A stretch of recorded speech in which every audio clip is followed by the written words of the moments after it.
Hola, buenos días. Me llamo Isabel Soto, soy naturópata y ahora eh, represento a la ONG Naturópatas para Chile y es para mí un enorme gusto poder formar parte del séptimo encuentro de mujeres en la naturopatía.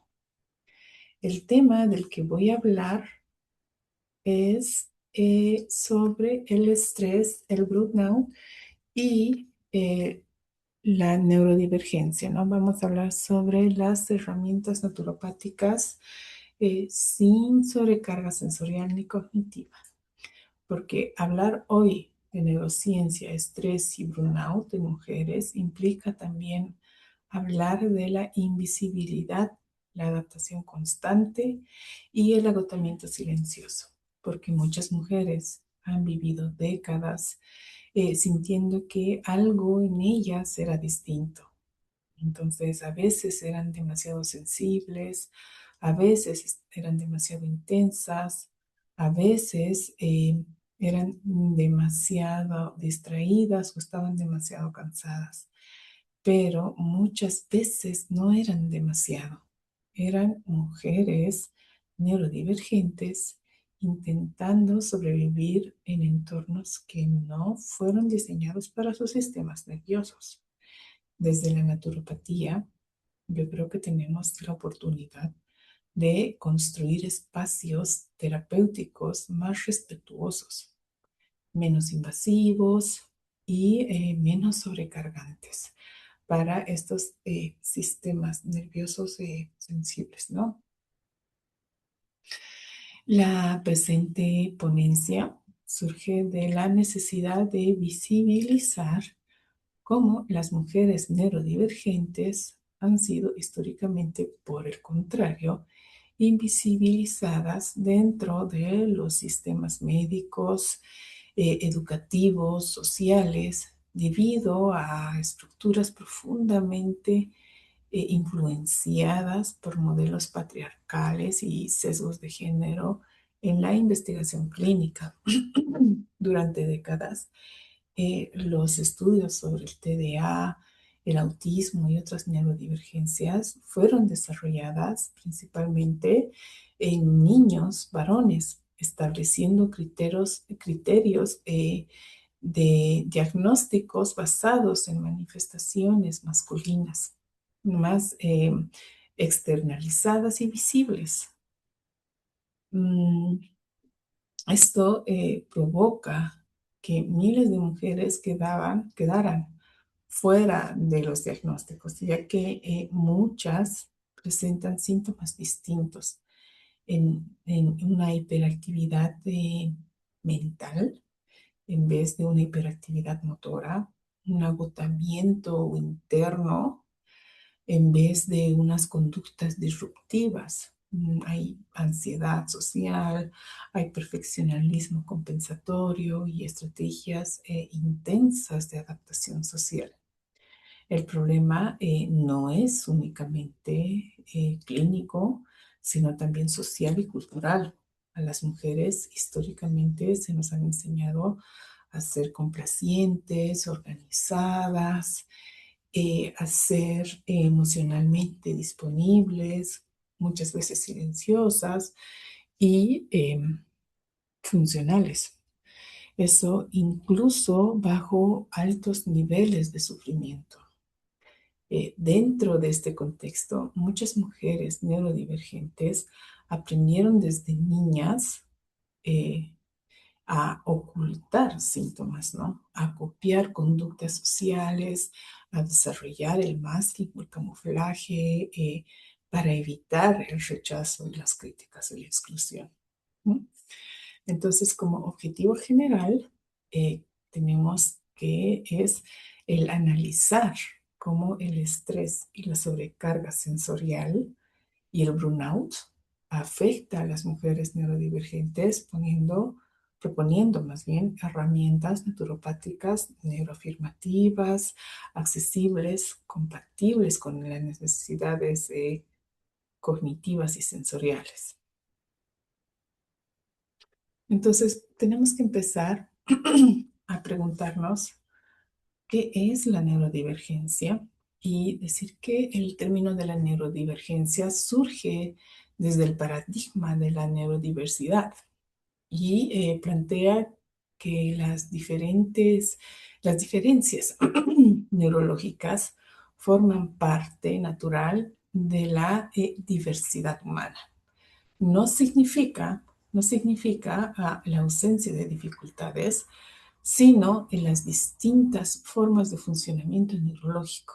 O sea, la neurodivergencia también incluye eh, condiciones como el trastorno de déficit atencional, el TEA, el trastorno obsesivo compulsivo, la dislexia, la dispraxia, entre muchas otras, ¿no? Vamos a hablar sobre las mujeres neurodivergentes y su historia de invisibilidad. Durante décadas, como hemos dicho, los estudios sobre el déficit atencional o el autismo fueron realizados principalmente en niños varones, provocando enormes sesgos de diagnóstico. Muchas mujeres crecieron sin un diagnóstico porque aprendían a copiar conductas sociales, reprimían síntomas, tenían buen rendimiento académico, eh, o desarrollaban el masking y el camuflaje social muy fuerte, ¿no? Entonces, ¿qué podemos decir del masking, no? Que es un esfuerzo consciente o inconsciente por ocultar características neurodivergentes para parecer un poco normales. Y esto puede incluir ensayar conversaciones, imitar expresiones faciales, forzarse al contacto visual, reprimir movimientos de autorregulación, aprender o sea, aparentar en todo caso organización, fingir tolerancia social, ¿no? El problema es que este masking consume enormes cantidades de energía mental y emocional. Muchas mujeres llegan a la adultez completamente agotadas sin comprender por qué. Entonces, las mujeres neurodivergentes tienen una respuesta al estrés cualitativamente diferente. Su sistema nervioso autónomo suele estar en hiperalerta más tiempo y procesan la sobrecarga sensorial de forma distinta. El TDA en las mujeres suele presentarse, como dijimos, diferente que el modelo clásico masculino. O sea, en lugar de la hiperactividad visible, muchas mujeres presentan una hiperactividad mental. Eh, ¿Qué incluye? Incluye la rumiación constante, la ansiedad, la desorganización, la dificultad para priorizar, la fatiga ejecutiva, la sensibilidad emocional intensa, desarrollan el perfeccionalismo compensatorio, intentando funcionar mejor, ¿no? Mediante esfuerzos extremos, generando un estrés crónico, muchas veces culpa, agotamiento, un colapso emocional muy fuerte. Las investigaciones recientes muestran que las mujeres con déficit atencional tienen mayores tasas de ansiedad, depresión y burnout que la población en general.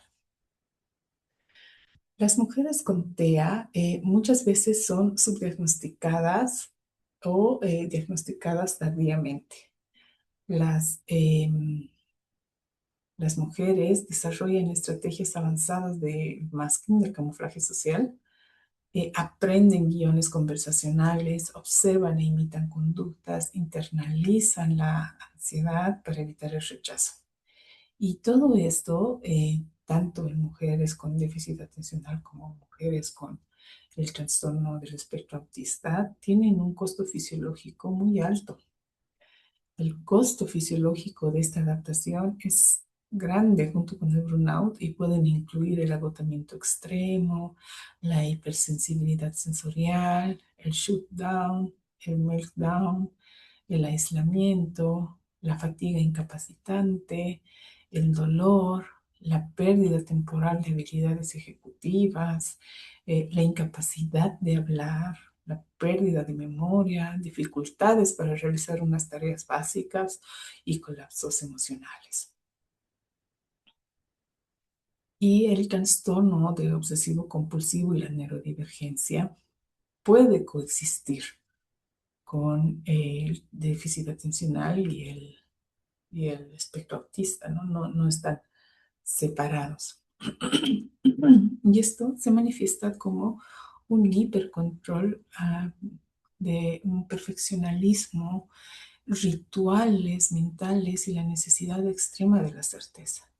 Muchas de estas conductas fueron intentos del cerebro por generar seguridad frente a un mundo que es percibido como impredecible.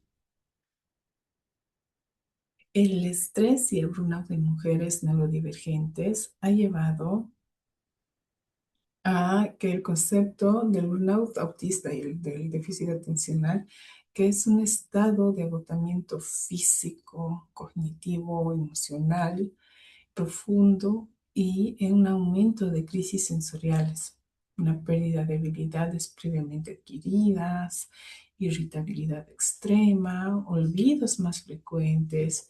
Se puede evitar llamadas o mensajes incluso de seres queridos, una necesidad de aislarse en lugares oscuros o silenciosos, la pérdida de intereses especiales como tus mismos gustos o hobbies, incluso llegar a un dolor físico sin una causa aparente, como la fibromialgia, las migrañas, por ejemplo, ¿no? Y esto es producido por años de adaptación crónico y entornos incompatibles, y que no es un simple cansancio.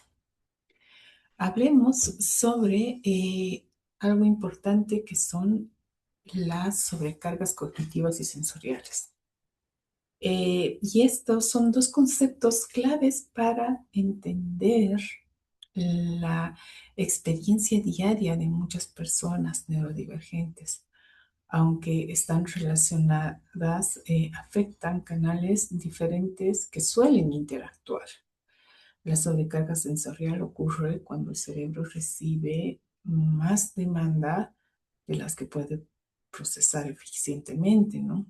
Y filtra toda la información que llega a través de los sentidos, ya sea de la vista, del oído, del gusto, del tacto, del movimiento, del equilibrio. Un cerebro neurotípico suele filtrar automáticamente todo lo que no es relevante, pero un cerebro neurodivergente puede procesar todo con la misma intensidad. En el autismo y en el déficit atencional es muy común la hipersensibilidad, es decir, que un ruido bajo para otros que puede pasar desapercibido, un reloj, una conversación, las gotas que caen en el lavamanos, suele ser insoportable. También personas que tienen una poca tolerancia a las etiquetas de la ropa o la luz fluorescente o un olor suave, o sea, puede ser muy molesto y distraer completamente. Pero, ¿qué pasa cuando se sobrecarga? La exposición sostenida a estos estímulos aumenta el cortisol, llega a un punto de sobrecarga sensorial que puede desencadenar irritabilidad extrema, ansiedad, pánico. Las personas se bloquean, dejan de responder, se aíslan. eh, y las crisis involuntarias pueden incluir llanto, gritos, movimientos repetitivos, fatiga física y una fatiga mental inmediata, ¿no? Las tareas simples eh, en apariencia son muy costosas. Organizar una mochila, seguir las instrucciones de varios pasos, inclusive la lista del supermercado. Y el cansancio por las decisiones entre elegir qué va a comer o qué ponerse puede consumir una energía mental enorme. El hiperfoco, aunque parece lo opuesto, es una gestión extrema de la carga cognitiva, ¿no? Em, el que en el cerebro se enfoca tanto en algo que le es tan satisfactorio que excluye absolutamente todo lo demás, agotando la energía disponible para otras funciones. La interacción es clave porque hay un efecto dominó. Estas dos sobrecargas no funcionan de forma separada. De hecho, el sobreesfuerzo de una agota la capacidad para la otra. Por eso, al final del día, una persona neurodivergente puede estar completamente agotada, incluso si no ha hecho nada físico, ¿no?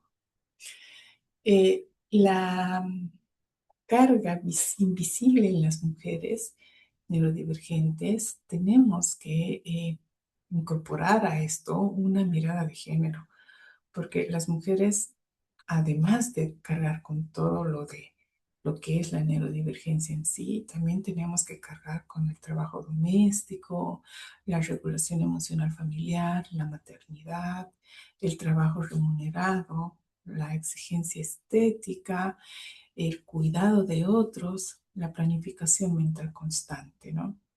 A esto se suma, obviamente, su sistema nervioso ya hiperestimulado y es extremadamente frecuente en el TEA y también aparece en el déficit atencional y el TOC, ¿no?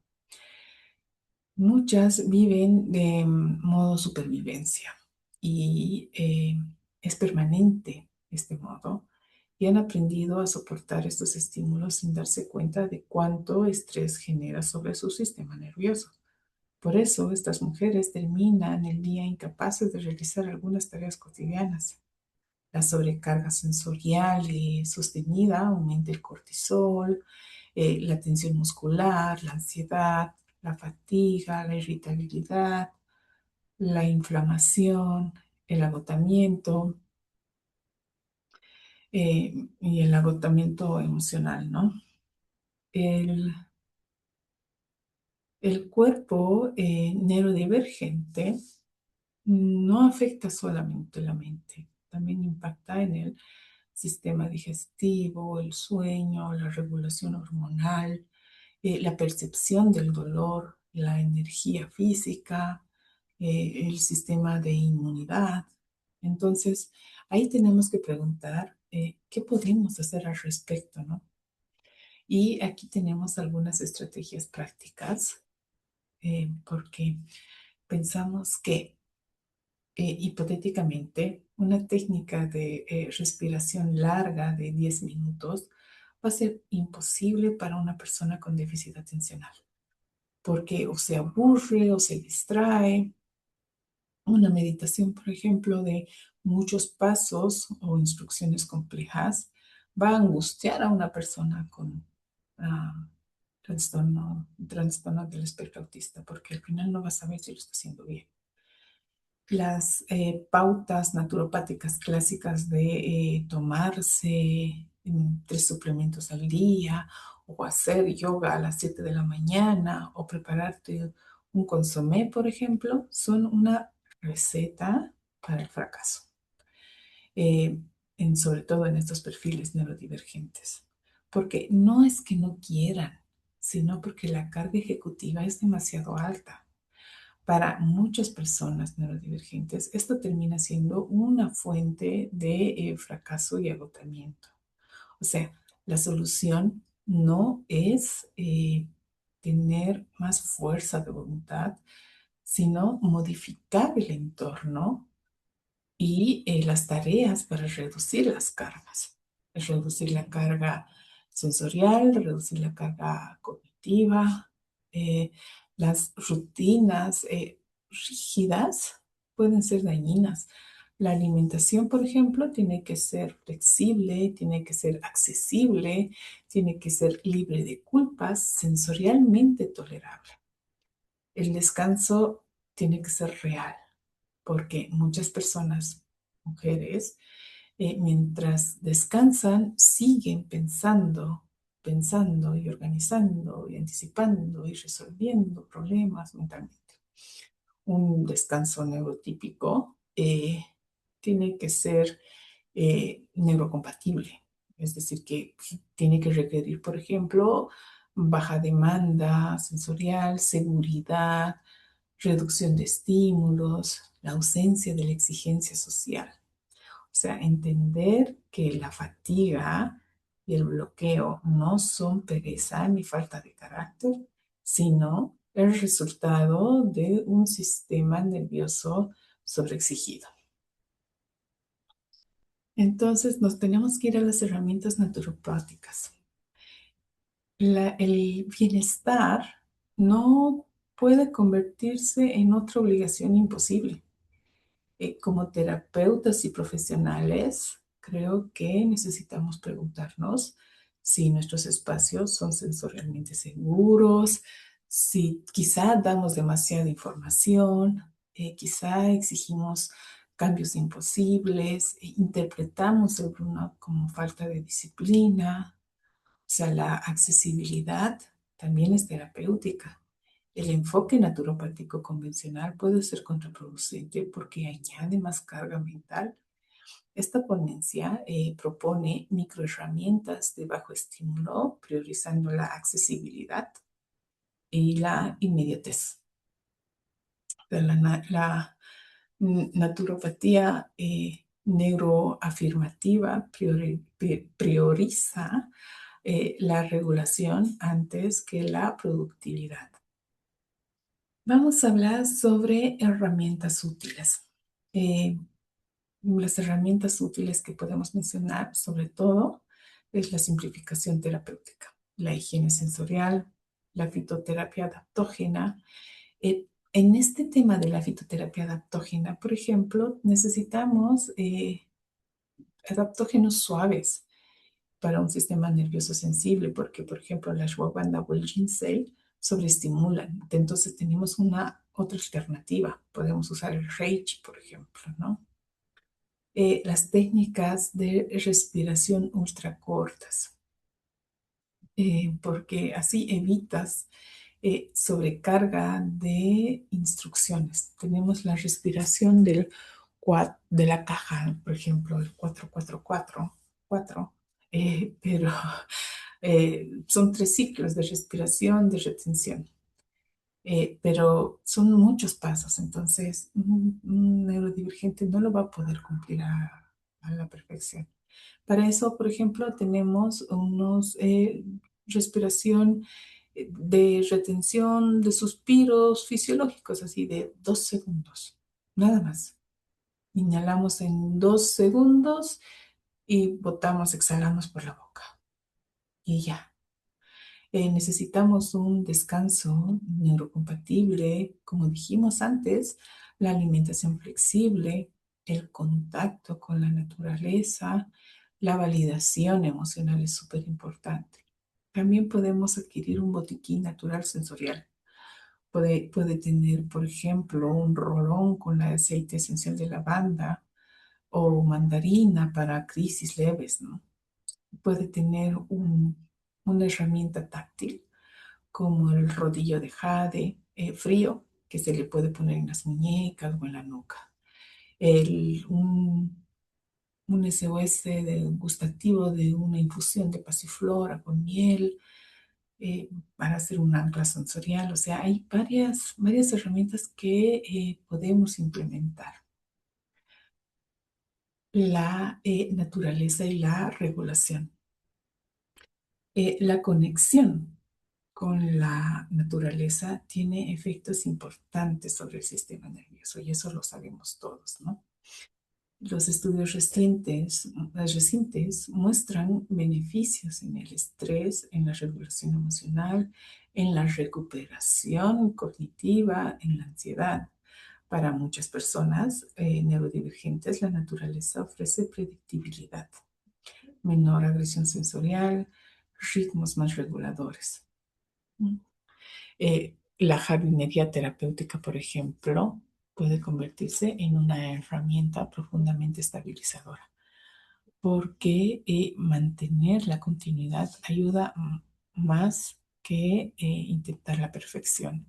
Generar la naturopatía útil y suave, ya que muchas mujeres, igual neurodivergentes, prefieren herramientas menos invasivas. Es importante pensar que hay un trauma y la neurodivergencia que se debe exactamente a todo lo social.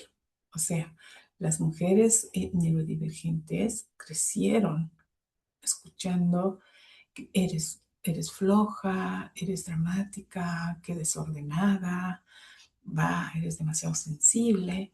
Entonces terminan usando la autoexigencia como un mecanismo de supervivencia. Pero el sistema nervioso no distingue entre la obligación externa y la presión interna constante.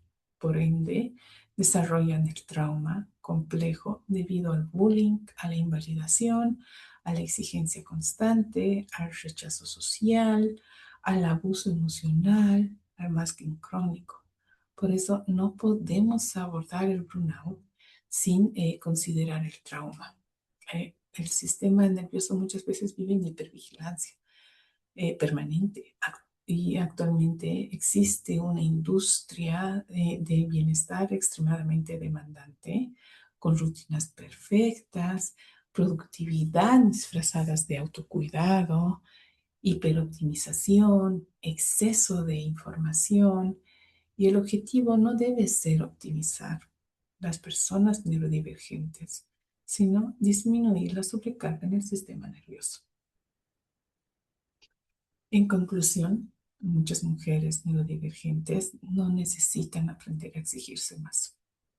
La recuperación suele requerir la baja exigencia, simplificar, permitir necesidades sensoriales reales. Necesitan espacios donde no tengan que mascararse, justificarse o demostrar productividad para merecer un descanso. Y la naturopatía puede transformarse en un puente hacia las formas de cuidado más humanas, accesibles, respetuosas de la diversidad neurológica, porque cuidar ese sistema nervioso también es una forma de dignidad. Espero que esta ponencia les haya servido para poder guiarnos y poder avanzar en esas exigencias que tenemos nosotros como naturópatas eh, y mujeres neurodivergentes. Poder entender esta realidad y seguir avanzando hacia una estabilización, a una realidad más compasiva. Eso sería la ponencia. Estoy muy feliz de haberla compartido con ustedes. Eh, Nos vemos muy pronto. Gracias.